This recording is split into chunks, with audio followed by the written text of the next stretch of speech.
حضور علیہ الصلوۃ والسلام جب کلام فرماتے تھے تو صحابہ کرام میں عبداللہ بن عباس رضی اللہ تعالی عنہما ارشاد فرماتے ہیں کہ کان رسول اللہ صلی اللہ علیہ وآلہ وسلم افلج الثنیتین، نبی کریم صلی اللہ علیہ وآلہ وسلم کے چہرہ مبارک میں سامنے والے دندان مبارک ان میں کشادگی ہے، دندان مبارک کشادہ ہیں۔ اذا تکلم رؤیا کالنور یخرج من بین ثنایاہ، اور جب حضور علیہ الصلوۃ والسلام کلام فرماتے ہیں تو اللہ کی قسم ایسا معلوم ہوتا ہے گویا کہ نور مبارک حضور علیہ الصلوۃ والسلام کے دہن مبارک سے باہر آ رہا ہے۔ اور حضرت سیدنا ابو قرصافہ رضی اللہ تعالیٰ عنہ فرماتے ہیں کہ جب میں، میری والدہ، میری خالہ، تاجدار کائنات محمد الرسول اللہ صلی اللہ علیہ وآلہ وسلم سے بیعت کر کے واپس آئے، حضرت ابو قرصافہ فرماتے ہیں کہ میری والدہ اور میری خالہ مجھ سے کہنے لگیں، یا بنیا، اے میرے بیٹے، ابھی ہماری حضور سے ملاقات ہوئی ہے، آقا علیہ الصلوۃ والسلام کی بیعت کی ہے، ما رأینا مثل هذا الرجل احسن منہ وجہا، اللہ کی قسم ہم نے حضور سے زیادہ خوبصورت اور حسین و جمیل آج تک کسی کو نہیں دیکھا، ولا انقى منہ ثوبا، اور تم نے غور نہیں کیا کہ ہم نے حضور علیہ السلام سے زیادہ اجلا اور صاف لباس بھی کسی کا نہیں دیکھا، ولا الین منہ کلاما، اور حضور علیہ الصلوۃ والسلام سے زیادہ شائستہ کلام کبھی کسی کا نہیں سنا، وَرَأَيْنَا كَأَنَّ النُّورَ يَخْرُجُ مِنْ فِيهِ، اور ہم نے یہ محسوس کیا گویا کہ جب حضور کلام فرما رہے ہیں تو آقا علیہ السلام کے کلام مبارک کے ساتھ گویا کہ اللہ کے فضل سے نور روشنی کی صورت میں خارج ہو رہا ہے۔ حضور علیہ الصلوۃ والسلام کی گفتگو کا انداز حضرت ام المومنین سیدہ طاہرہ عفیفہ عائشہ صدیقہ رضی اللہ تعالی عنہا فرماتی ہیں کہ ما کان رسول اللہ صلی اللہ علیہ وآلہ وسلم یسرد الحدیث کسردکم ھذا یحدث حدیثا لو عدہ العاد لاحصاہ، فرمایا کہ حضور علیہ الصلوۃ والسلام بہت جلدی جلدی گفتگو نہیں فرماتے تھے جس طرح تم لوگ گفتگو کرتے ہو، فرمایا حضور علیہ الصلوۃ والسلام اس طرح گفتگو فرماتے تھے کہ اگر کوئی آقا علیہ الصلوۃ والسلام کے الفاظ اور کلمات حسنہ کو گننا چاہتا تو وہ حضور علیہ الصلوۃ والسلام کے الفاظ مبارک کو گن سکتا تھا۔ اسے امام بخاری اور امام مسلم نے روایت کی ہے۔ اور ایک اور حدیث میں ہے کہ انما کان حدیث رسول اللہ صلی اللہ علیہ وآلہ وسلم فہما تفہم القلوب، حضور علیہ الصلوۃ والسلام جب گفتگو فرماتے تھے تو وہ گفتگو اس قدر واضح باتیں ہوتی تھیں کہ دل فوراً حضور کی باتوں کو سمجھ جایا کرتے۔ حضرت امام ابو داؤد حضرت سیدہ عائشہ صدیقہ رضی اللہ تعالی عنہا سے روایت کرتے ہیں کہ کان کلام رسول اللہ صلی اللہ علیہ وآلہ وسلم فصلا، جب حضور علیہ الصلوۃ والسلام کلام فرماتے تو الفاظ میں فصل گیپ ہوتا، بالکل واضح کلام فرماتے۔ بعض اوقات آپ نے دیکھا ہوگا کہ جس طرح ام المومنین نے فرمایا کہ کسردکم، جیسے تم لوگ آپس میں لفظوں کو چبا کر موڑ توڑ کر جلدی جلدی لفظوں کو لفظوں میں ملا کر گفتگو کرتے ہو، تو فرمایا کہ تاجدار کائنات کا کلام بالکل واضح ہوتا، یفہمہ کل من سمعہ، جو کوئی حضور علیہ الصلوۃ والسلام کا مبارک کلام سنتا اللہ تبارک و تعالی دل کو فوراً سمجھنے کی توفیق عطا فرما دیتا، تو سننے والا حضور کا کلام فوراً سمجھ لیتا۔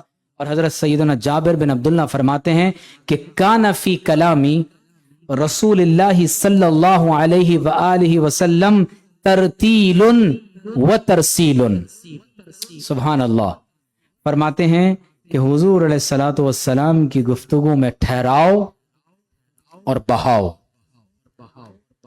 اب بات سمجھ رہے ہیں؟ ٹھہراؤ اور بہاؤ. ٹھہراؤ کا معنی یہ نہیں ہے کہ نعوذ باللہ گفتگو میں اٹکنا ہو، بلکہ آقا علیہ الصلوۃ والسلام کی مبارک گفتگو میں الفاظ کا بہاؤ ہوا کرتا تھا. اور فرمایا اوتیت جوامع الکلم، اللہ تعالی نے مجھے تمام تر کلمات کا جامع بنا دیا ہے. جب حضور کلام فرماتے ہیں تو اس میں علوم و معارف و معانی کا ایک بحر بے کرام موجزن ہوتا ہے. آپ اندازہ کیجئے کہ اگر صرف اس حدیث کو کہ انما الاعمال بالنیات 1400 سال سے اس حدیث کی شرح محدثین بھی کر رہے ہیں، فقہا بھی کر رہے ہیں، علماء بھی کر رہے ہیں، صوفیاء بھی کر رہے ہیں، اور ہر شخص اپنے اپنے علم و فن میں، چاہے وہ علم لغت ہو، علم الصرف ہو، علم النحو ہو، علم المعانی بدیع اور بیان ہو، یا علم فقہ تصوف ہو، یا کلام ہو، ہر علم کے اہل علم اس حدیث سے اپنے اپنے مطابق مسائل کا استنباط اور استخراج کر رہے ہیں. اور حضور علیہ الصلوۃ والسلام کا مختصر اور جامع فرمان، فرمایا اوتیت جوامع الکلم، اللہ تبارک و تعالی نے مجھے ایک ایسی نعمت عطا فرمائی ہے کہ مجھے اللہ تعالی نے کلمات کی جامعیت عطا فرما دی. اور ایسا کیوں نہ ہو کہ شیخ اکبر محی الدین ابن العربی رحمت اللہ تعالی علیہ فرماتے ہیں کہ اللہ رب کریم نے فرمایا قل لو كان البحر مدادا لكلمات ربی لنفد البحر قبل ان تنفد كلمات ربی ولو جئنا بمثله مددا. اللہ نے فرمایا کہ اگر تمام تر سمندروں کی سیاہی بنا دی جائے، روشنائی بنا دی جائے، اور ایک جگہ فرمایا کہ سمندر روشنائی بن جائیں اور درختوں کے قلم بنا دیا جائے، اور یہ درختوں کے قلم اللہ کے کلمات لکھتے رہیں، تو فرمایا سمندروں کی روشنائی ختم ہو جائے گی، درختوں کے قلم گھس کر فنا ہو جائیں گے، لیکن تمہارے رب کے کلمات ختم نہیں ہوں گے. اللہ نے ان تمام تر کلمات کا جامع محمد الرسول اللہ صلی اللہ علیہ وآلہ وسلم کو بنایا ہے. اوتیت جوامع الکلم. تو حضور علیہ الصلوۃ والسلام کے کلام میں ترتیل و ترسیل، بہاؤ بھی ہے اور ٹھہراؤ بھی ہے.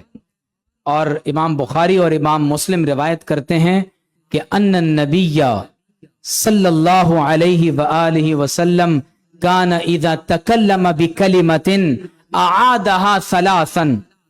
آپ علیہ الصلوۃ والسلام جب کسی ایک کلمے کو ادا فرماتے، کوئی بہت اہم بات آپ علیہ الصلوۃ والسلام گفتگو میں بیان فرماتے تو اعادها ثلاثا، تو 3 مرتبہ حضور علیہ الصلوۃ والسلام اس بات کو دہرایا کرتے تھے. کسی سے فرمایا، ایک شخص حضور کی بارگاہ میں حاضر ہوا، یا رسول اللہ صلی اللہ علیہ وسلم کوئی نصیحت فرما دیں.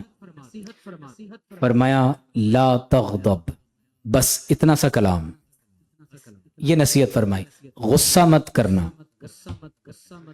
اس شخص نے نعوذ باللہ گمان کیا کہ شاید یہ کوئی بہت بڑی نصیحت نہیں. ایک مرتبہ پھر سوال کیا، یا رسول اللہ کوئی نصیحت فرما دیں. فرمایا لا تغضب، غصہ مت کرو. اب اس شخص نے تیسری مرتبہ سوال کیا. اب آپ حضور کا پیشنس دیکھ رہے ہیں، حضور علیہ الصلوۃ والسلام خود صبر اور تحمل کا اظہار فرما رہے ہیں، اور تیسری بار بھی فرمایا لا تغضب، فرمایا غصہ مت کیا کرو. تو 3 مرتبہ حضور علیہ الصلوۃ والسلام کلمات کو دہرایا کرتے تھے. وَحَتَّى تُفْهَمْ، یہاں تک کہ وہ بات سمجھ آ جاتی. پھر فرماتے ہیں وَإِذَا أَتَى عَلَى قَوْمٍ، اور جب حضور علیہ الصلوۃ والسلام کسی کے پاس تشریف لے جاتے، فَسَلَّمَ عَلَيْهِمْ سَلَّمَ عَلَيْهِمْ ثَلَاثًا، اور جب کسی کو سلام کرتے تو قوم پر 3 مرتبہ سلام کیا کرتے تھے. ایک صحابی کے گھر ایک مرتبہ آپ صلی اللہ علیہ وسلم تشریف لے گئے، حضور علیہ الصلوۃ والسلام کا اجازت لینے کا انداز بھی یہ تھا کہ سلام فرمایا کرتے تھے. آپ نے سلام کیا، اس صحابی نے جواب نہیں دیا، سن رہے تھے، آہستگی سے سلام کا جواب دے دیا. حضور علیہ الصلوۃ والسلام نے پھر سلام کیا، پھر آہستگی سے جواب دیا. جب حضور علیہ الصلوۃ والسلام نے 3 مرتبہ سلام کر لیا اور آپ صلی اللہ علیہ وسلم واپس تشریف لے جانے لگے تو دروازہ کھول کر فوراً باہر آ گئے. تو حضور علیہ الصلوۃ والسلام نے پوچھا کہ جب آپ میرا سلام سن رہے تھے تو سلام کا جواب کیوں نہیں دیا؟ تو عرض گزار ہوئے کہ یا رسول اللہ، مجھے یہ بات معلوم تھی کہ آپ 3 مرتبہ سلام فرماتے ہیں، تو میں نے یہ سوچا کہ کیوں نہ آہستگی سے جواب دے دوں. تو حضور علیہ الصلوۃ والسلام فرمائیں گے تم پر اللہ کا سلام ہو اور اللہ کی رحمت ہو اور تمہیں اللہ کی برکات عطا ہو جائیں. تو یا رسول اللہ، اس تمنا میں نے یہ چاہا کہ آپ مجھ پر 3 مرتبہ اللہ کی سلامتی کی دعا فرما دیں. تو حضور علیہ الصلوۃ والسلام، حدیث میں ہے کہ بناوٹ اور فصاحت کو جو تکلف اور بناوٹ کے انداز سے اختیار کی جاتی ہے، حضور نے اس کلام کو پسند نہیں فرمایا، بلکہ قرب قیامت کی ایک علامت یہ علامت بیان فرمائی کہ قرب قیامت میں لوگ بناوٹ کے انداز سے دعا کیا کریں گے. آپ بات سمجھ رہے ہیں؟ تو ایسی گفتگو جس میں تصنع ہو، بناوٹ ہو، جان بوجھ کر ایک مقفع مسجع کلام بنایا جائے اور ارادہ یہ ہو کہ اس تکلف کے ذریعے لوگوں کے دل موہ لیے جائیں، حضور علیہ الصلوۃ والسلام نے ایسی گفتگو کو ناپسند فرمایا ہے. اور ایک صحابی فرماتے ہیں کہ حضور علیہ الصلوۃ والسلام کی نماز بھی درمیانی ہوتی اور آقا علیہ الصلوۃ والسلام کا خطبہ وہ بھی معتدل ہوتا. لا یطیل الموعظۃ یوم الجمعہ. اور جب حضور علیہ الصلوۃ والسلام جمعۃ المبارک کے دن خطبہ ارشاد فرماتے، انما ہن کلمات یسیرات، وہ بہت چند تھوڑے مختصر کلمات ہوتے تھے. صحابہ کرام رضوان اللہ تعالی علیہم اجمعین جب حضور علیہ الصلوۃ والسلام کا واعظ سنتے تھے تو دلوں پر ایسا اثر ہوتا کہ ان کی آنکھیں اشک بار ہو جاتی، دل نرم پڑ جاتے اور کیفیت اس حد تک آگے بڑھ جاتی کہ جو کچھ حضور بیان فرماتے تھے وہ گویا کہ اپنی آنکھوں سے مشاہدہ فرماتے تھے. حضرت سیدنا حنظلہ بن ربیع رضی اللہ تعالی عنہ راوی ہیں، اور اس حدیث کو امام مسلم نے اور دیگر محدثین نے بھی رقم کیا. فرماتے ہیں کہ ایک مرتبہ حضرت رضی اللہ تعالی عنہ صدیق اکبر رضی اللہ تعالی عنہ سے ان کی ملاقات ہوئی. یہ کون جلیل القدر صحابہ روایت کر رہے ہیں؟ صدیق اکبر رضی اللہ تعالی عنہ افضل البشر بعد الانبیاء ہیں اور حضرت حنظلہ غسیل الملائکہ ہیں. آپ بات سمجھ رہے ہیں کتنے بڑے اکابر صحابہ آپس میں گفتگو کر رہے ہیں. تو صدیق اکبر رضی اللہ تعالی عنہ نے پوچھا کہ اے حنظلہ کیسے ہو؟ تو میں نے کہا میں تو منافق ہو گیا ہوں. حضرت حنظلہ فرما رہے ہیں. تو صدیق اکبر رضی اللہ تعالی عنہ نے کہا یہ کیا کہہ رہے ہیں؟ تو کہا کہ بات یہ ہے کہ نکون عند رسول اللہ صلی اللہ علیہ وآلہ وسلم، ہم حضور علیہ الصلوۃ والسلام کی بارگاہ میں حاضر ہوتے ہیں، یذکرنا بالنار والجنہ، اور آپ علیہ الصلوۃ والسلام بار بار جنت اور جہنم کا جب ذکر فرماتے ہیں تو کیفیت یوں ہوتی ہے کأننا رأی عین، گویا کہ ہم جنت اور جہنم کو حضور کی مجلس میں اپنی آنکھوں سے دیکھ رہے ہیں.